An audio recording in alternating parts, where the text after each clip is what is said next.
you because you are young. They fear you because you are the future. It all simple. I say what I like. Steve Biko wrote what he like. I am Skrill. I will say whatever I like. Asivume wethu ukuthi uNtshathugodo lately utshengisa ukukhula okuyisimanga okunomnyoninco phakathi uyabonakala ukuthi usefundile emaphutheni akhe. Sokhumbula ukuthi uNtshathugodo ngumsakazi lo woKhozi FM osamisiwe ukulandela inkulumo azenza ekhasini lakhe lika Facebook ngoJanuary. Wamiswa ke ngabaphathi bomsakazo woKhozi FM neSABC. Lately sizokhumbula ukuthi kuvele ukuthi abantu abaningi kakhulukazi abalandela uNtshathugodo bebenganeme ngokumiswa kwakhe.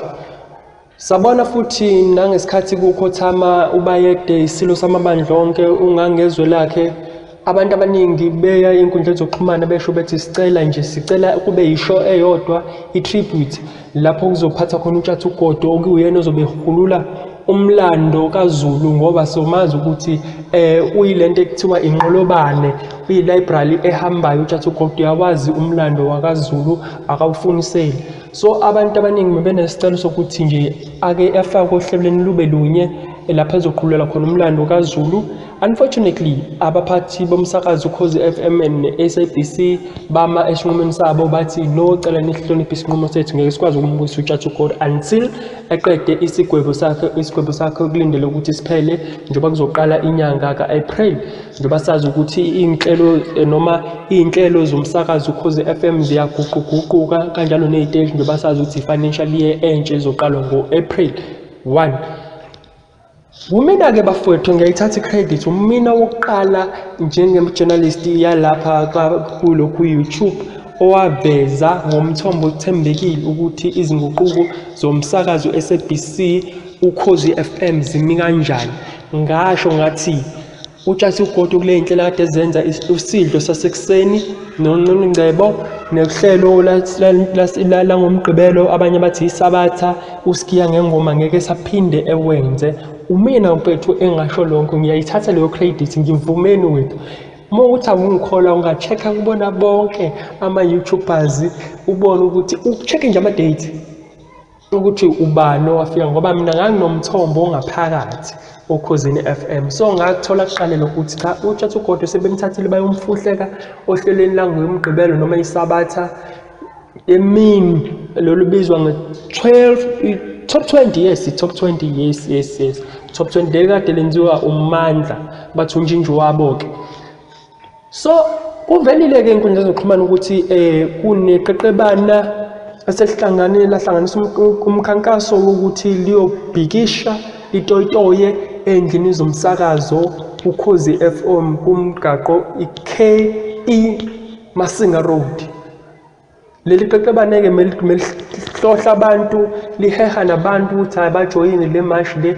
Wavela uMakataza Idudla uNtshathugodo wathi hayibo, uza wathi hayibo ningayenzi lonto, ucela sihloniphe isinqumo SABC, sihloniphe isinqumo soKhozi FM, sihloniphe isinqumo sabaphathi oSibongo noZandile Ntembe, abahlonishwe. Isinqumo abasithatha ngami ngangisephutheni, yebo ngiyavuma, ngizosijeziso sami, isigwebo sami ngizoze ngisiqede. So ngiyacela ukuthi imhlale phansi bamumthetho. Ngicathi ke ama-leadership qualities lawa awavezile umfo kaNtshathugodo ukuthi sekhuze into kade siqubuka, ngoba mengizofike lapha konakale umsakazweni uKhozi FM. So siyambonga kakhulu ngaleyo magalelo akhe. Ngiyacabanga ukuthi ke noma uzombona futhi kade nje kukhona ivideo engiyipostile ngaphezulu lapho ethuka khona ungizwe esesigodlweni lapha kwaNongoma, washo yonke into ayithandayo ungizwe kuNtshathugodo, kodwa uNtshathugodo azange ephendule. Simbonile futhi uNtshathugodo ehleli namakhosi, inkosi yakamzimela yasemacambini, ehleli nawo wonke yasemazimeleni, ehleli nawo wonke amakhosi laphana kakhetho omthandayo esilweni kuzovaleliswa ungangezwe lakhe. So kuyacaca ukuthi le inhlamba zonke lezi kade ungizwe ezisho kuNtshathugodo azinamathelanga, and futhi uNtshathugodo akaphendulanga. Kuyachaza ukuthi useyiphatha ngomnyoninco ibrand yakhe le kaNtshathugodo, uzokhumbula phela ukuthi useshadile manje unengane ulungiselela kona ukuthi eshiye a lasting legacy ngakho kuloke egijima phendulana nabantu abangeke bamsize ngalutho ngeke ukumsize lokho and kuyolandela uzobona futhi nanokuthi ngiye ngithi re-evaluate your associate, your cycle, your affiliate, your people that you surround yourself with.